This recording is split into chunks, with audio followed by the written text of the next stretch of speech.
I thought we lost a little bit of our sharpness and focus towards the end of the game and into overtime, obviously, where our defensive execution, which I thought for the most part was good. We extended out to shooters. We covered, people in the paint, and then, did a decent job rebounding.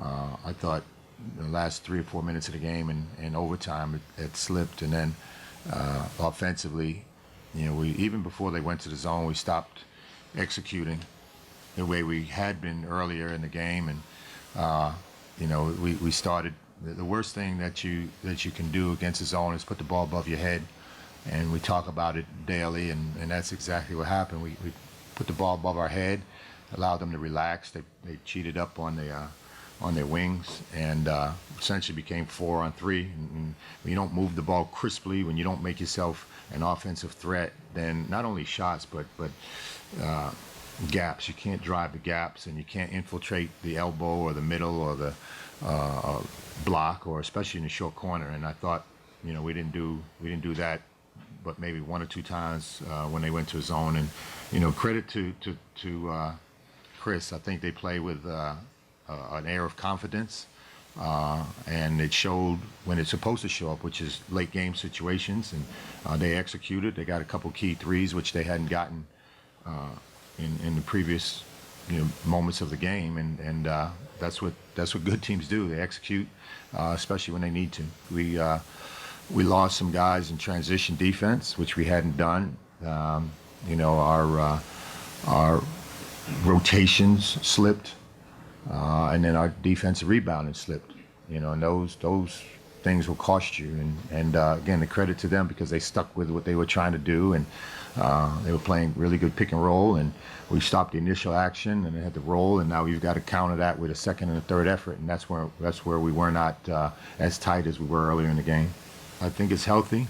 Northwestern and DePaul have been playing for a while, and I think it's good for both programs. Most importantly, I think it's great for the fans. There was a pretty good turnout today, and on both sides, and so anything that gets the attention here in town focused on college basketball, particularly at this time of year when it's a lot going on football wise and what have you, I think is important for both schools. He's older, so I don't think one way or another his confidence should be something. Obviously, when you see the ball in the basket, it does energize you a little bit. But the last couple of games hadn't played to his expectations or ours, and I thought he did today. And more than just making baskets, I thought he was around the ball a lot. I thought he got through screens and defended pretty well and rebounded well. And so what we got to do as a group when we have a night from a guy like Aaron is have more guys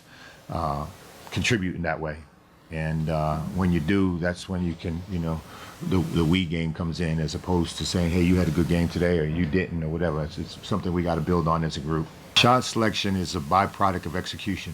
And as I said a couple minutes ago, I thought, when you put the ball above your head, and, we talk about it, and we've worked against zones, and, there's specific ways to try to beat a zone. And quite honestly, we've done a good job against zone, and anybody that's zoned us. And thus far in the season, and our lack of execution, means that you're playing against a shot clock. And when you play against a shot clock, you're probably not going to take the best shots. So, we've got to get in the gym and do a better job of which, like I said, we have been doing, and understand what we're trying to get when people put a zone up against us. We've been suffering first half of almost every game with guys in 2 fouls, and that they've got to make adjustments to the calls that are being called, and we've got to do a better job of being better early in our stance, and not putting hands on people, and being more attentive to the details so that we don't get those fouls called.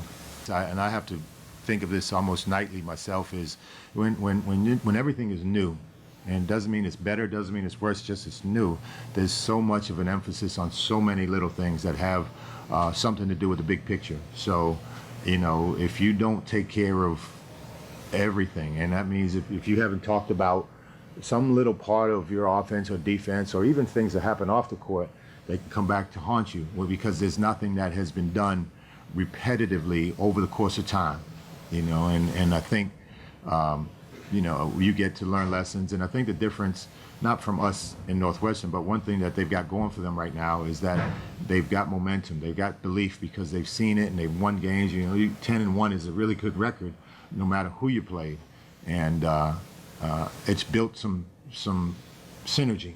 And they kind of believe it through negativity. When things don't happen for them, they still can believe because they've been able to sustain that effort. And that sometimes it's because you got veterans, sometimes because you got leadership, sometimes you got a lot of different things that go into that.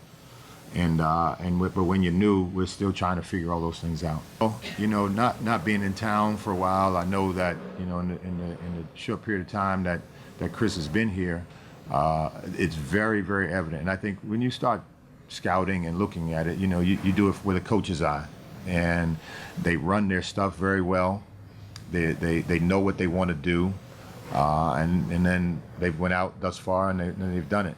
And I think that's a credit to Chris and what he's demanded from his guys. Their execution on both ends has been really good thus far. They don't give up a high percentage on defense, and they shoot a high percentage on offense. And usually that's because they've bought into a system.